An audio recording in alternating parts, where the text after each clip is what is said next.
Alright folks, it is a nice clear day in Albuquerque, so we are gonna take a look at the EBR-7C reticle in the Vortex Strike Eagle 5-25 by 56 front focal plane rifle scope. We are looking right now at the Sandia Peak. There are some antennas up on top of the mountain. They're several miles away, so the scope is at its infinity setting. And we are currently on the lowest magnification on 5 power.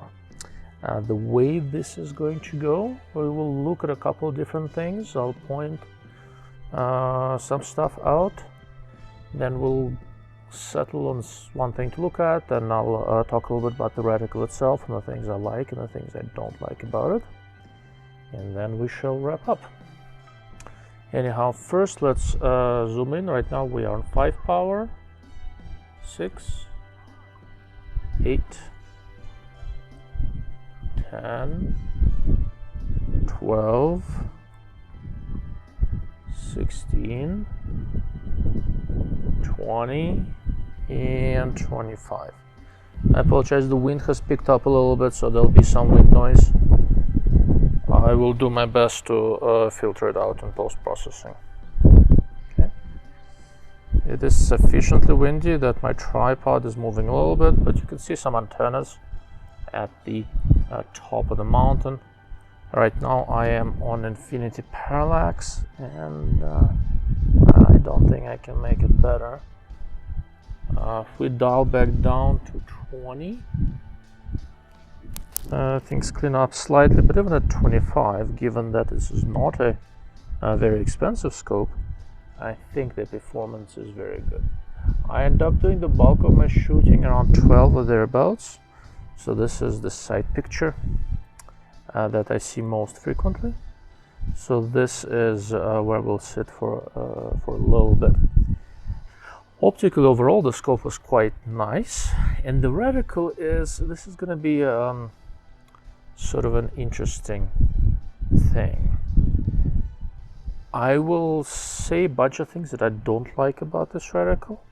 However, despite certain things I don't like about it, in actual shooting, the reticle was easy to use, and it was exceptionally useful.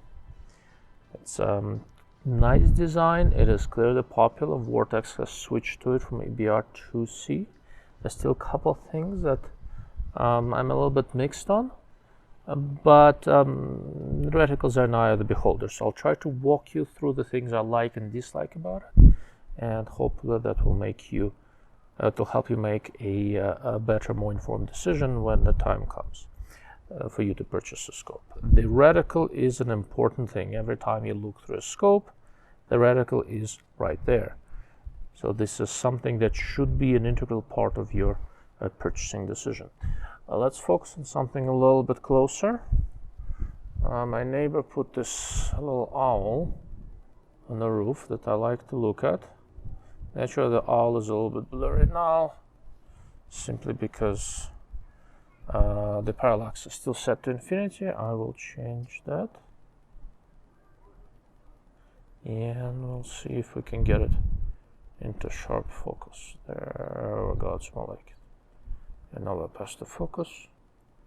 So this turned out to be one of the comparatively few scopes where the parallax turret is actually calibrated correctly.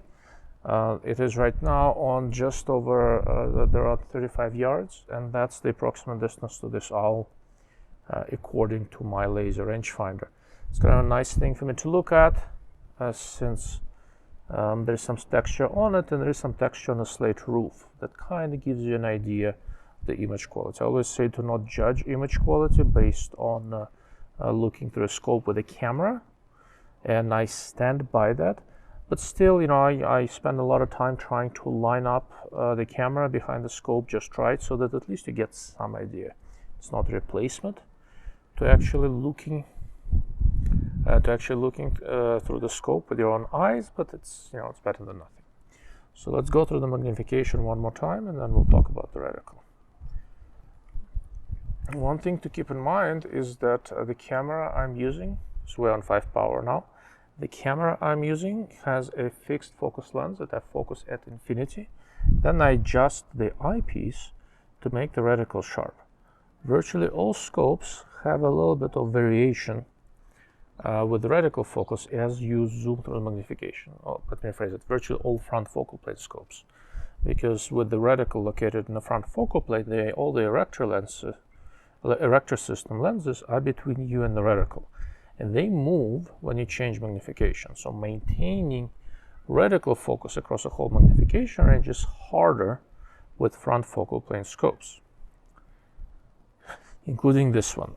Most high erector ratio scopes have a couple of spots where the reticle goes out of focus. In this case, right now, the reticle is perfectly focused. I have a focus. The video monitor I use has a peaking function, so it gives me a focus peak. And let's see, 6, we're still in focus. 8, we're still in focus. 10, they're still in focus. This is very good, by the way. 12, 16, 20, and 21. So now the reticle is not in a very perfect focus, but the adjustment I would need to make it sharper is extremely slight. So for all practical purposes, I'll say that this reticle stays focused as it should. Let's go back to 16 or so. I'll tweak the focus one more time just to be sure. And let's talk about reticle features. Okay, so let's see. Let's point something a little bit higher up so you can see the whole thing. Nice blue sky. Let's talk about reticle features. Overall, the reticle is designed quite nicely. There is a small aiming dot in the center, and I'll pull up the reticle dimension diagram from Vortex website where they list all the relevant dimensions, all that sort of stuff. Line thicknesses are generally done pretty nicely. The tree is carried over from Vortex's earlier EBR-2 design, and I actually like the EBR-2 reticles a little bit more, than EBR-7, but both clearly work. There are some obvious improvements. The biggest is that on the primary horizontal you have 0.2 milliradian hashes, so you can have nice accurate wind holds. The 0.2 milliradian hashes are above the primary stadia. The 0.5 and 1 milliradian hashes are nice and bold, with 0.5s being below the primary stadia, and 1 milliradian hashes being both above and below, and they are primarily used for being able to show something quick. There are 1 milliradian numbers every milliradian from 0 to 4, and every milliradian in the tree from 0 to all the way down to 10 milliradian holdover. The tree itself is small dots with a larger dot every 1 milliradian. This is comparatively standard. The one interesting place is that on the vertical stadia, Vortex decided to mostly stick with 0.5 milliradian hashes instead of keeping it consistent at 0.2.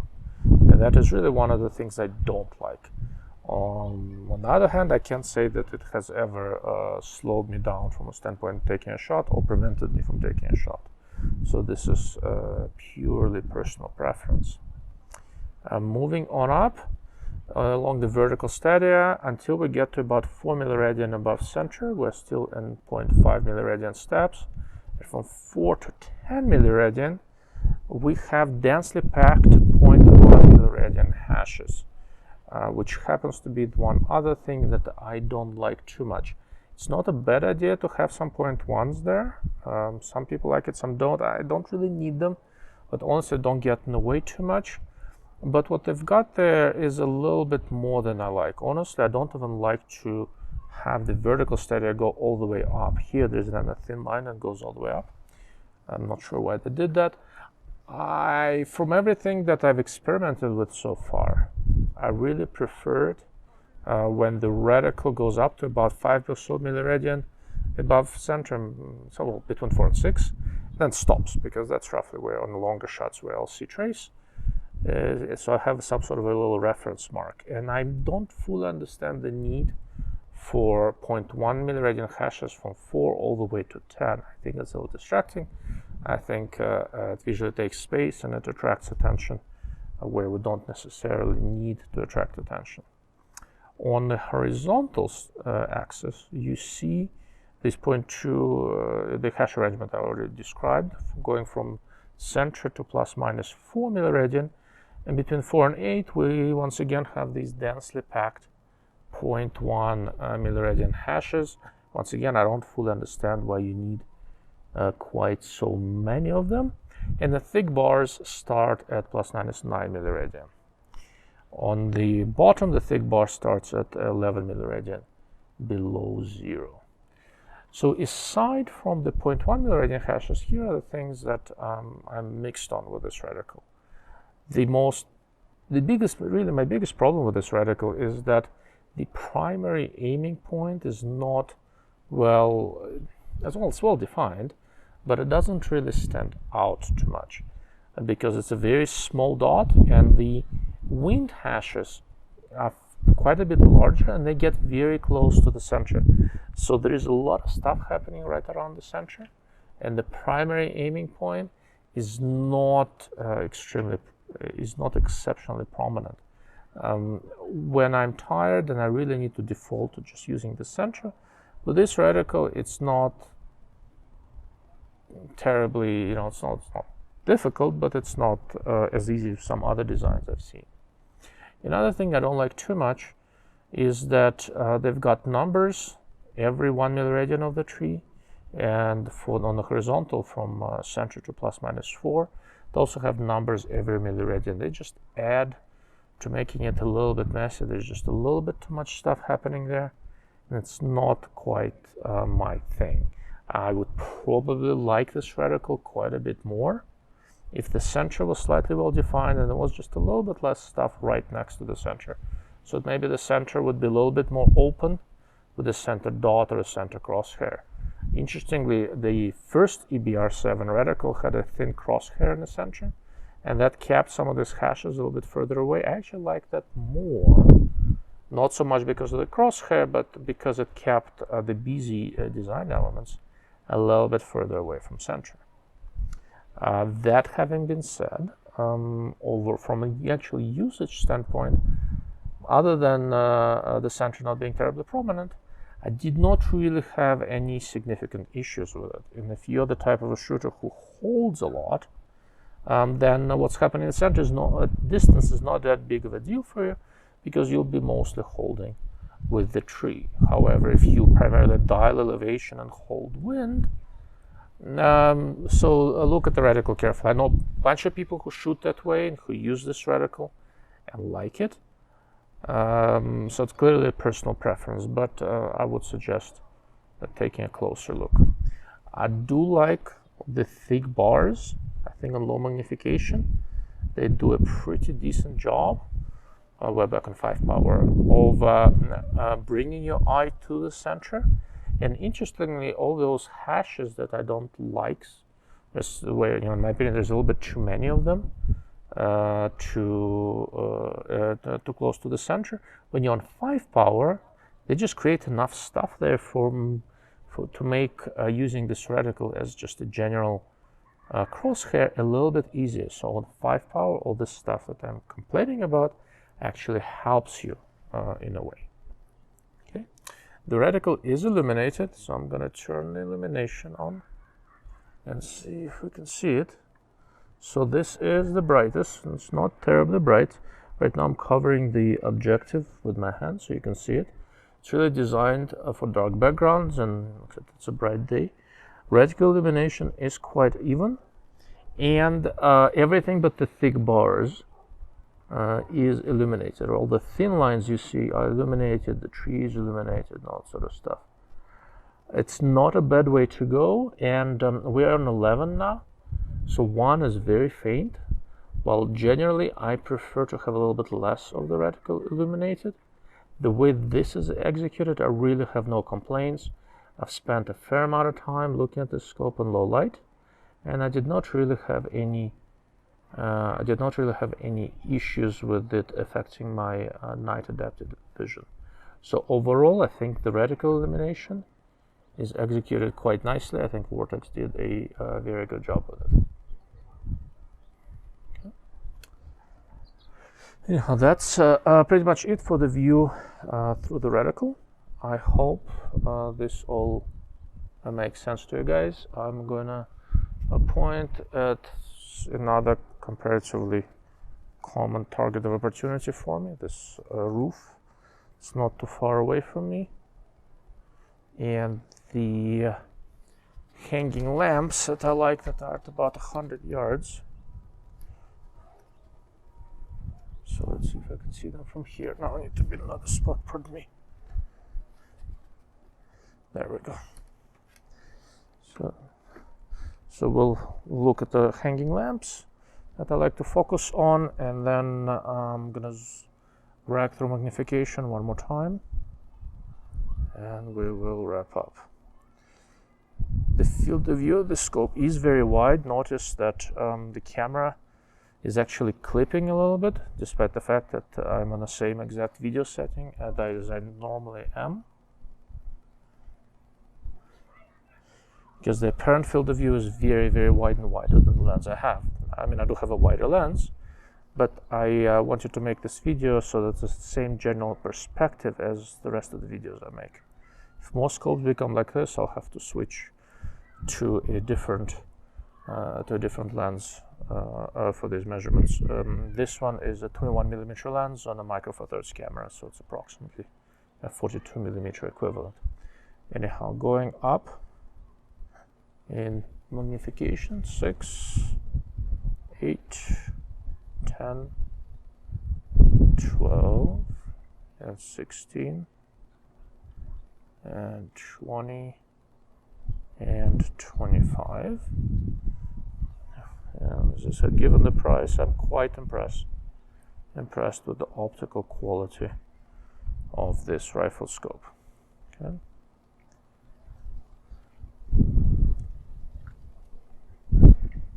Back to 12, and its sun is beginning to set, but it's still bright enough. Let's see if we can induce any obvious chromatic aberration. This is a chimney right around 100 yards. It is properly focused. Once again, I'll go through the magnification range so you can see where we are.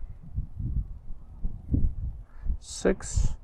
Notice that even on the roof, which is comparatively dark, the reticle features are reasonably visible.